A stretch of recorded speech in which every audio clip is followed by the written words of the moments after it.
Hey everyone, Rascal here. And Mama, welcome to our podcast. Today we're covering the second season of Netflix's The Umbrella Academy. Now this season is set in the 1960s in Dallas, where Five finds himself facing another apocalypse he has to try and avert. But first he's got to find the rest of his siblings who've been scattered across the early part of the decade. So before we start, be sure to like, subscribe, and click the notification bell to get updates on future podcasts and World of Paws videos. Now, we were a little confused when we saw the opening and them dropping into different decades of the 60s, because if those of you who've seen season 1 remember the cliffhanger, they were all children again. Ben was alive, and they were trying to figure out what to do because, as you know, another apocalypse had happened, and the main goal was to try to stop it from happening again. But then we get to season 2, they're all adults, they're all in different years of the 60s, and there's no explanation as to why are they not in the cliffhanger as children as they were when the first season ended. Right. And that was a little weird because that was what we were excited to see. Them, how would they fix it to where their lives weren't kind of totally miserable in the present day and they stopped the apocalypse and all that. All the bad stuff would be fixed or changed, but instead they go way further back, and I guess part of it is supply some backstory on who the dad is, how they formed the Umbrella Academy, where the mom came from, and the butler chimp. They sort of touched on that throughout this season, so you kind of saw the dad was before he found them all, but the main goal of it as well for this one, it became like a few episodes in, was that they wanted to stop the assassination of JFK. And they thought, okay, if he doesn't get assassinated, then it would be a whole better scenario for the country. They need to stop it. But it became either do that and they'll think it'll save it, or do they let it happen because that's what history says. Well, something worse happened because it didn't happen like history said. Right. And all of them were transported to the 60s, including Ben's ghost. Right. And, of course, Klaus kept pretending he wasn't there, but we knew he was there. And in this season, all of them became instrumental in stopping the apocalypse. Right. Before it was all focused on Vanya and what her part was in stopping her from being the catalyst. Right. And here, they all were a part of it, and somehow Vanya still became a part of what occurred toward the end of the season. If you haven't seen it, we may mention some spoilers. We'll do our best not to. Everyone was different because they have been actually living different lives in different years, most of them in this decade. So one was married, one was doing Fight Club, another had become a guru and a superstar. One lost their memory and didn't know who they were. One was in a loony bin. Yes, and Ben was there with Klaus still following him around. And we just had to kind of get used to this new take on versus what we were told was going to happen. So they all were leading their different lives, and pretty much none of them wanted to be dealing with the others, which kind of was like, wow. Right. Because by the time Five had... The place that Five was in was, at first, way after everything had been done already, and there was a whole nother war. They had ended the world even sooner because they were using their power like it was the X-Men. And then he was sent back to way earlier where... it had been a few years between each person's landing. Like, everyone was like 1 year apart from each other. Except Ben and Klaus were together. And somehow Vanya and Luther were in the same place. And it sort of has, like, a lot of subplots going on. And by the time it gets to one of them ends up being the main focus, besides...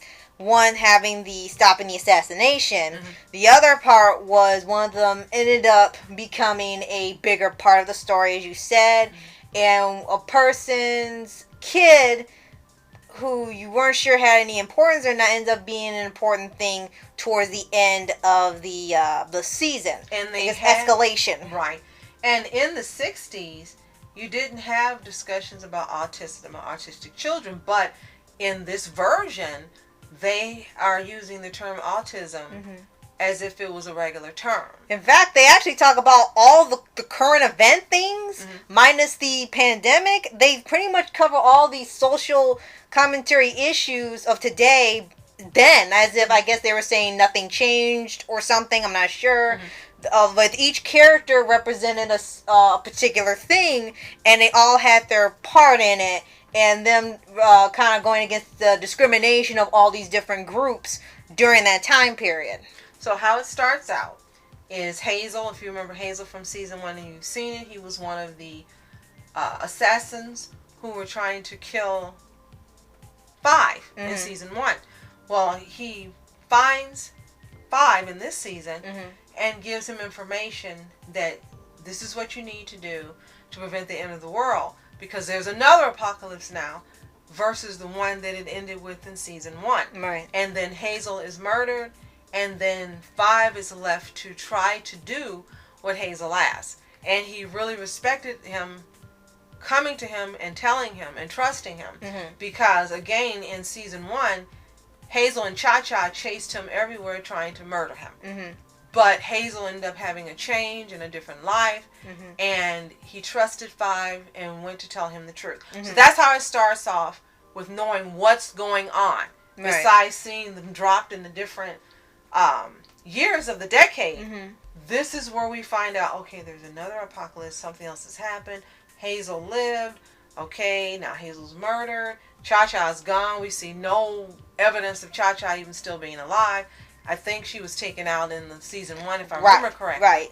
So that's how the ball gets rolling. Right. And then we're introduced to each character separately. Now I have to say, I did like it, although at first we were like, why are they all together? But the way that this season was done, every single character got a spotlight. Right. And we really did like that. And with only 10 episodes, all lasting nearly an hour, they did a good job of handling it to where nobody's arc seemed rushed. Including Ben. Because in season 1, you didn't really learn about Ben's appearance until the end of the season. Right. And then they thought that Klaus was lying, that he could see him. And then he comes and materializes temporarily where you can see him and kicks ass. And then he's like, oh my gosh, you weren't lying all this time. Well, he lied this time. Where's Ben? Is he here? No. And he's like, why are you doing this? I'm right here. But he even got his own arc. And it was great to see each of them in their element, learn more about them as individuals, and to see how they've grown since season 1. How they were living their lives in this decade that they knew they didn't belong in. Yeah, they were just getting comfortable there now. Right. And they were like, 5 was like, but you gotta leave.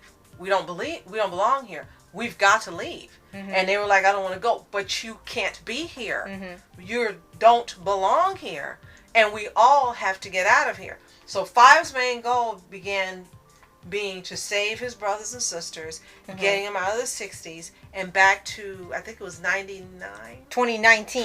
Now they're back in 2020. Yeah, to 2019, before the event happened. Right. And for here, they also have a little bit more of a comedy in here, with certain characters, when they have their arcs, they'll have their openings where it's humorous and things. Like you said, the running joke of 5's the youngest and the oldest simultaneously, and they all just listen to him. And they're like, why? He's the youngest, and you're all listening to him.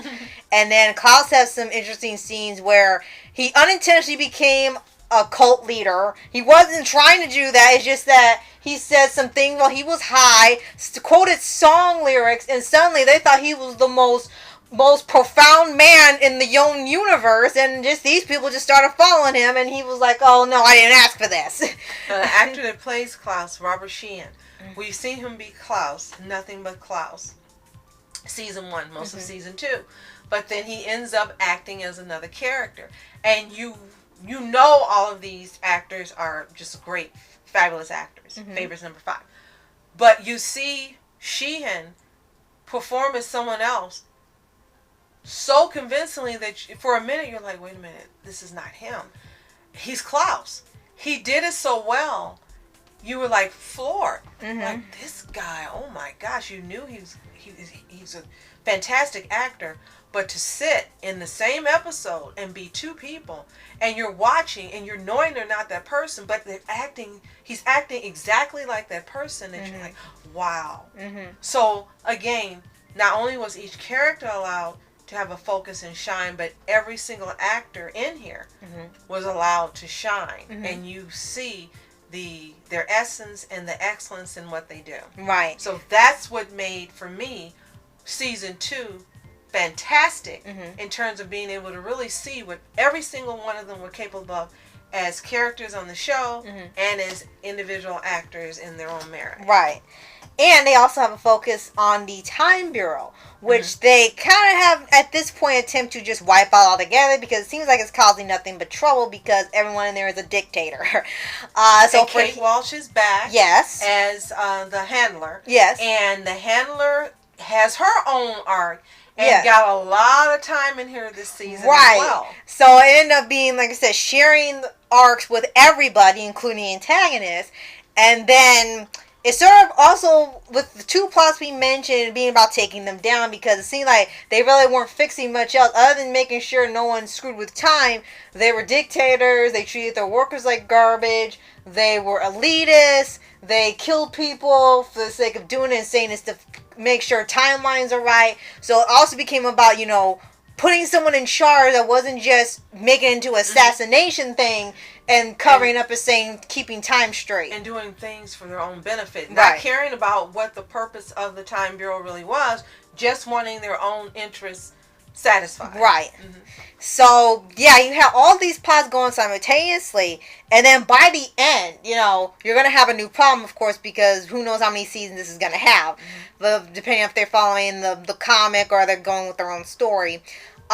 One thing that they also bring up is that, they always say at the beginning where they were all born the same day with powers instantaneously. So they also, so they have this,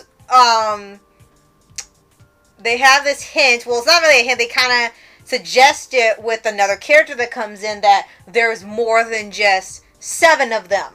There are more kids or adults out there with powers like them all across. Why the dad chose to just put them together as a team, we won't know till later. But it seems like there's more superpowered people in this universe, but it's not like they're commonplace. They're like, you have to find them in most the outreaches part of the world to find these powered people. And there's so many, and they're not plot twists, they're reveals. In this case, they're not plot twists or devices used to evoke emotion.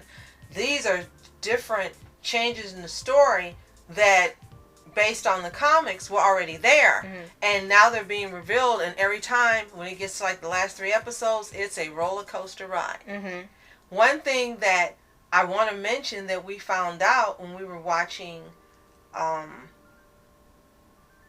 a show on a disc this week is the writer of the Umbrella Academy actually was a writer on Cartoon Network who also sang in the band. And he had a show that he wanted to be an original show on Cartoon Network. They rejected it, and they shouldn't have rejected it, because he went and began writing the Umbrella Academy, and we were like, oh my gosh, there's no way. Oh my gosh, are you kidding? And look what he came up with. It's like, Cartoon Network, you missed out. Yeah, they seem to be doing that a lot, don't they? Wow, you missed out heavily. So, people out there, when you sit and you don't give people the opportunity to show their brilliance and their worth, it's still going to surface, and they're still going to win. And I think that's another reason probably that some of these characters really resonate with people, and they're written the way they are because he's experienced some of these things firsthand. So, yeah, it really shows in here. He's got a lot of talent, a lot of creativity, and is able, in a way like Horikoshi, to balance all these characters' arcs with a main plot and give equal amount of time to everybody without feeling like one's getting more than the other, or is felt rushed or unfinished, or incomplete. So kudos to him for writing, handling all these characters at one time, making every single arc engaging and entertaining, and giving them character growth. Definitely. So, if you have not watched the Umbrella Academy, either season 1 or season 2, they're both Netflix originals. They're still there. And they're both 10 episodes, so you'll finish them quick. And you really got to watch it. That's why we dedicated this Paws on Netflix podcast to the Umbrella Academy. We have a season 1 podcast that's going to be attached. Just click on it if you want to learn more about our thoughts and things that you should know about season 1 in case you missed it. And again, if you haven't watched it, it's worth the watch. It's brilliantly written, fantastically performed, and we are really anticipating and waiting for season 3. Yeah. There's a lot of things we didn't tell you because it would ruin your experience, but once you watch the series yourself, come back, let us know what you think in the comments below, including who's your favorite hero, and if you are really anticipating and excited for season 3 as we are. Right. Oh, and be sure to like, subscribe, and click the notification bell to get updates on future podcasts and World of Paws videos. Definitely. Thank you for being in our audience. We appreciate you. We love you. Have a fantastic day. And I'm Rascal Entertainment. And I'm Mom Entertainment. Have a fantastic day. Peace. And reporters sitting, flashing lights, trying to walk around, man. Who the hell are you? What you wanna do? Well, man, it's on you. Man, it's on you. Met her in my dreams. She was my queen. A castle in the mountaintops, rivers and streams. Plucking sunlight from the sky in my pocket. Give it to you later on in the form of a rocket.